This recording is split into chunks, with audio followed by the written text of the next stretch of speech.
Hi hello welcome back to our channel Renu's life style. இன்னைக்கு பார்த்தீங்கன்னா இந்த நோட்டீஸ் பாருங்க. இது வந்து பார்த்தீங்கன்னா ஒரு நாடகம் வைக்கிறதுக்கு கொஞ்சம் வருஷங்களுக்கு முன்னாடிலாம் பார்த்தீங்கன்னா இந்த மாதிரி நோட்டீஸ் போடுவாங்க வீடு வீடுக்கு.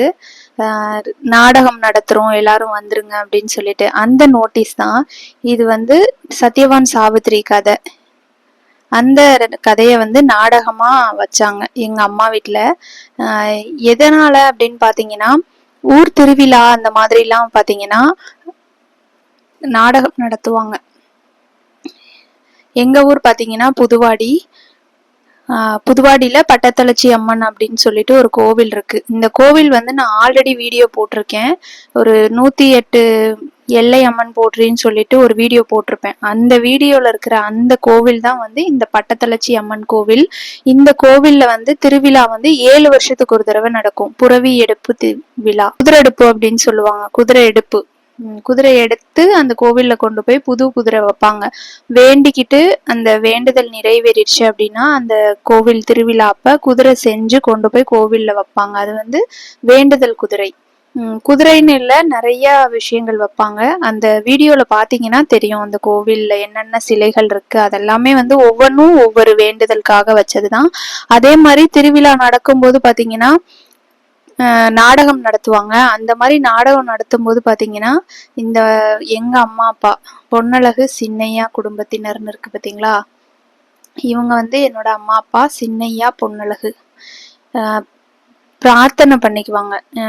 ஏதாவது ஒரு வேண்டுதல் வச்சுப்பாங்க. அந்த வேண்டுதல் ரொம்ப பெரிய விஷயமா இருந்துச்சு அப்படின்னா இந்த மாதிரி நாடகம் நான் நடத்துறேன், எனக்கு இந்த வேண்டுதல் நிறைவேறணும் அப்படின்னு அந்த மாதிரி ஒரு வேண்டுதல் நிறைவேறி அதுக்காக வச்சதுதான் இந்த நாடகம்.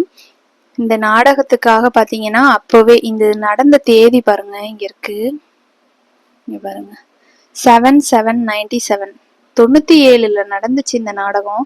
அப்பவே வந்து 10,000 ரூபாய் செலவு பண்ணி இந்த நாடகம் வச்சேன் அப்படின்னு சொல்லி ரொம்ப பெருமையா சொல்லிட்டு இருப்பாங்க எங்க அப்பா. அதெல்லாம் வந்து அந்த நாள்ல இந்த 97லாம் பாத்தீங்கன்னா ஒரு 100 ரூபாங்கிறதே ரொம்ப பெரிய விஷயம்.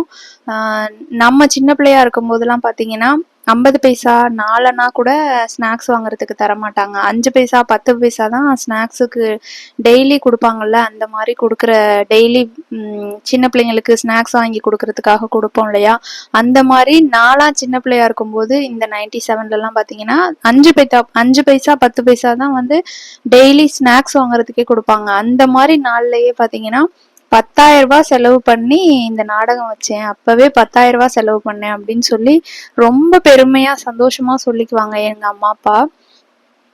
அந்த அளவுக்கு வந்து இந்த நாடகம் வைக்கிறது வந்து ரொம்ப பெரிய விஷயம். அதாவது குரூப்பா சேர்ந்து பண்ணுவாங்க. ஊர் பொதுவுல ஒரு நாடகம் வைப்பாங்க. அப்புறம் தனியா யாராவது வேண்டியிருக்காங்க அப்படின்னா வேண்டுதல் நாடகம் வைப்பாங்க.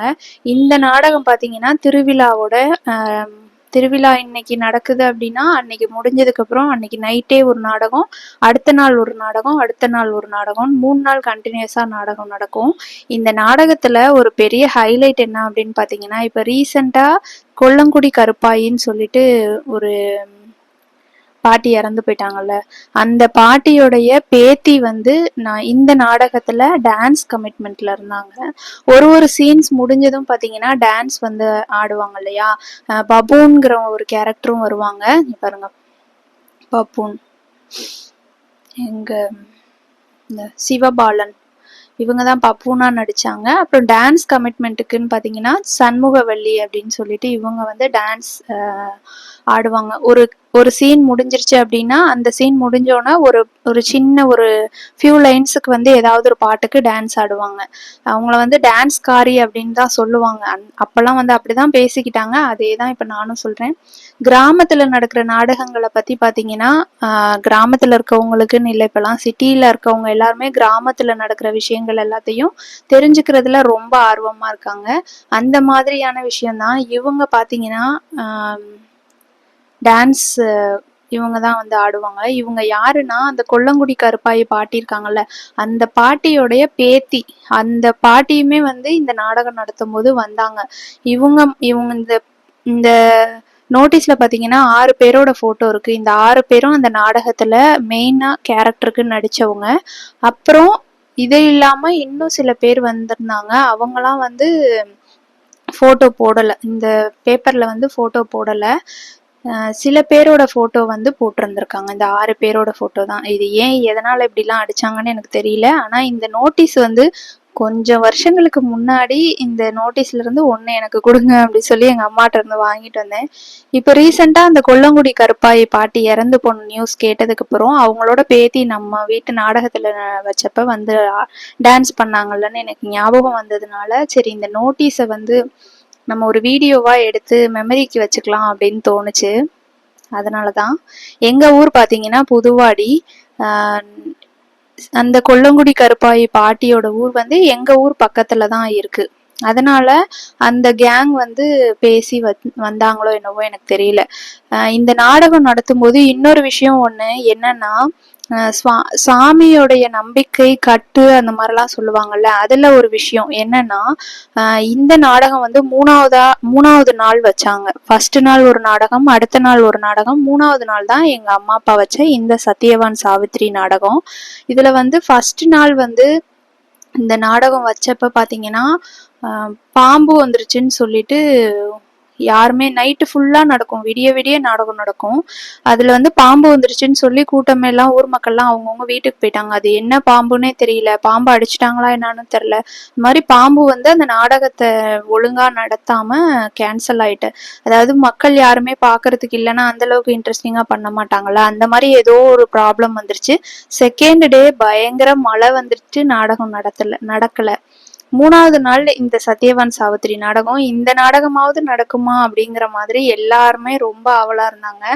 அப்ப வந்து அது இந்த விஷயத்துல வந்து இன்னொரு விஷயம் நோட் பண்ணுங்க. என்னன்னா, கிராமத்துல இருக்கவங்களுக்குலாம் வந்து இந்த மாதிரி ஒரு என்டர்டைன்மெண்ட் வந்து இந்த மாதிரி ஊர் திருவிழா இந்த மாதிரி ஏதாவது ஒரு விசேஷங்கள்ல தான் வந்து நடக்கும். அவங்களோட என்டர்டைன்மெண்ட் இந்த அப்பெல்லாம் டிவி எல்லார் வீட்லயும் இருக்காது. அந்த மாதிரி நிறைய விஷயங்கள் இருக்கும் இல்லையா. அதனால இந்த நாடகம் வந்து நடக்கணும்னு சொல்லி எல்லாருமே நாளைக்காவது நடக்குமா அப்படின்னு பேசிட்டு இருந்தப்பதான் எங்க அம்மா வந்து ஒரு 11 தேங்காய் எடுத்து, நாளைக்கு காலையில நான் வந்து இந்த காயை செதற்காய் விடுறேன், இந்த நாடகம் நைட்டு எந்த வித தடைகளும் இல்லாம நல்லபடியா நடக்கணும் அப்படின்னு எங்க அம்மா 11 தேங்காய் எடுத்து வச்சு, அந்த தேங்காவை எங்க அம்மா பக்கத்திலேயே வச்சிருந்தாங்க. எனக்கு கொஞ்சம் கொஞ்சம் ஞாபகம் இருக்கு. இந்த நாடகம் நடக்கும்போது பாத்தீங்கன்னா நான் ஒரு 10 வயசு பிள்ளை கூட இல்ல, ரொம்ப சின்ன பொண்ணு. அப்போ ஒரு சில விஷயங்கள் ஞாபகம் இருக்கும்ல, அந்த மாதிரி எனக்கு ஞாபகம் இருக்க விஷயங்களை தான் உங்க கூட நான் ஷேர் பண்றேன். அந்த ஒரு மஞ்ச பையில வந்து 11 தேங்காய் வச்சுட்டு எங்க அம்மா பக்கத்திலேயே அந்த தேங்காய் இருந்துச்சு, எனக்கு ஞாபகம் இருக்கு. அடுத்த நாள் காலையில அந்த இந்த நாடகம்லாம் முடிஞ்சதுக்கு அப்புறம் அந்த காயை வந்து அந்த கோவில்ல போய் செதற்காய் உடைச்சாங்க. அதுவுமே எனக்கு ஞாபகம் இருக்கு. இந்த விஷயத்த வந்து உங்க கூட நான் ஷேர் பண்ணணும் அப்படின்னு தோணுச்சு. இந்த விஷயத்த உங்க கூட நான் ஷேர் பண்ணியிருக்கேன். இந்த வீடியோ பிடிச்சிருக்கும் அப்படின்னு நான் நினைக்கிறேன். இந்த வீடியோ பிடிச்சிருந்துச்சுன்னா லைக் பண்ணி ஷேர் பண்ணி கமெண்ட்ஸ் பண்ணுங்க. நெக்ஸ்ட் ஒரு சூப்பரான வீடியோல மீட் பண்ணலாம். Thank you so much. பாய்.